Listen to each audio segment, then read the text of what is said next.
Hi, hello, welcome to Start Mutual Funds. I'm Srinivas, NISM 5 years certified and AMFI registered mutual fund distributor. If you are watching first time this channel is more about the mutual fund and mutual fund services. For more informative videos related to mutual fund, please subscribe to our channel. So today we are going to discuss between the investments versus savings and different asset classes for the investments. In this video, we are check the CAGR for the each asset classes and advantages, disadvantages of the each asset classes. So without wasting any more time, let's start the video.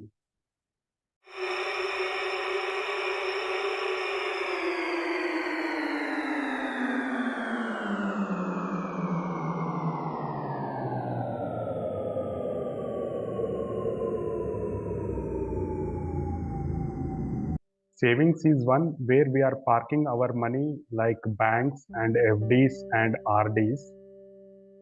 There we used to get a fixed rate of returns. So that savings is one kind of fixed returns asset class. Whereas investment is we are used to buy stake in the one company, means we are the owner or the owner part of owner in the company, and we used to buy like products, gold, silver, commodity products, real estate properties, etc. So this is the major difference between the savings and investments. In safety point of view, savings are more safer. Why? Because we are used to get a fixed rate of returns, whereas investment is riskier one. Why? Because we are the investing directly in the company. If the company performs well, then only we used to get a good returns. Next is the returns. In the returns point of view, savings are less in the returns, whereas investment is more in the returns. Why? Because the appreciation is based on the company performs, or else whatever the product you buy, the product's appreciation. Duration. If the person looking like between the 0 to 5 years, then he go with the savings is the better option. The person who looks for the longer period, like 5 years, more than 5 years, 10 years, 15, 20 years, then the better option is investments. Liquidity. In the liquidity point of view, savings and investments both are liquid. In some scenarios, investment are illiquid, like if you buy gold or else real estate properties, then the liquidation become the biggest challenge. And the products in the savings, normally we find the savings accounts, FDs, RDs, etc., and debt mutual funds, etc. In the investment, we will find like stocks, bonds, ETFs, real estate, commodity products, and mutual funds. We will check what are the products in the each asset classes. In equity, we will find the, as we discussed, we are buying the directly share in the company, so that we used to get a shares of the company. So in that we will find blue chip companies, mid caps, small caps, unlisted companies, foreign companies, etc. And equity mutual funds, index funds, etc. These are the equity, which is an investment class. The real estate is also one of the investment product. In this we will find physical assets and real estate mutual funds, etc. In the commodity, also one kind of the investment class, where we used to buy the physical form of the gold, silver, etc. And commodity mutual funds also we can buy. And final one is a fixed income, whereas fixed income is one kind of the savings asset class, where we can find the FDs, RDs, PPFs, post office schemes, and debt mutual funds, debentures, etc. So these are the major asset classes, and we will discuss each and every asset class in depth, so that we can understand each and everything. The first one is commodities. In the earlier days, most of us families used to buy the physical form of the commodities such as gold and silver. By reselling the gold and silver, we used to get a profit. in earlier days. And nowadays we can buy the commodity bonds, that is also we can do. Normally CAGR for the commodity market is in between 7 to 9%. CAGR means annual growth that we can expect from the any instrument.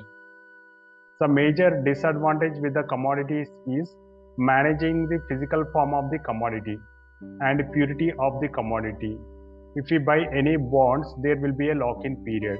That is also one of the biggest disadvantages. In order to overcome these drawbacks, we can buy the commodity mutual funds. So there is a no need to maintaining the physical form of the commodity, and we can buy the commodity mutual funds. And the lock-in periods also very less, even though lock-in periods are flexible in the commodity market. With the help of the commodity mutual funds, we can start with the small units. With the lower investment also we can start. So these are the advantages with the commodity mutual funds. And next asset class we will go with the debt. Debt is a one kind of the savings asset class. Normally debt products are FD, RDs, bonds, PPFs, etc. And debt market regulates by this RBI. And the CAGR we can expect in between 5 to 8% in the debt market. And as we know, debt is a guarantee returns, and highly safest product is debt. And the drawback is low returns. We can find very low returns in the debt markets. Some of the products are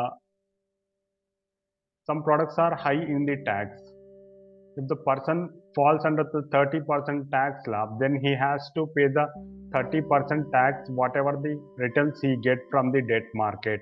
And we have to maintain the lock-in period. If we break the lock-in period prematurity duration, then we have to pay the penalties. In order to overcome these disadvantages, we can buy the debt mutual funds. With the help of the debt mutual fund, we can get a tax advantages. There will be a no lock-in periods. Lock-in periods will be flexible and highly liquid, and even we can start with a small amount. So these are the advantages from the debt mutual funds. And the next asset class is real estate. Real estate, one kind of the investment class. Here we used to buy the properties such as lands, commercial, residential properties, etc. Even though we can buy the real estate mutual funds, so we will check. Basically, real estate returns are low to moderate. It varies based on the location, city, and development of the area. So CAGR we can find in between 9 to 20% in the real estate. That is also based on the locations. The major disadvantages with the real estate is highly taxed, and safety is one of the biggest challenge, and liquidity. And we need a large amount as an investment.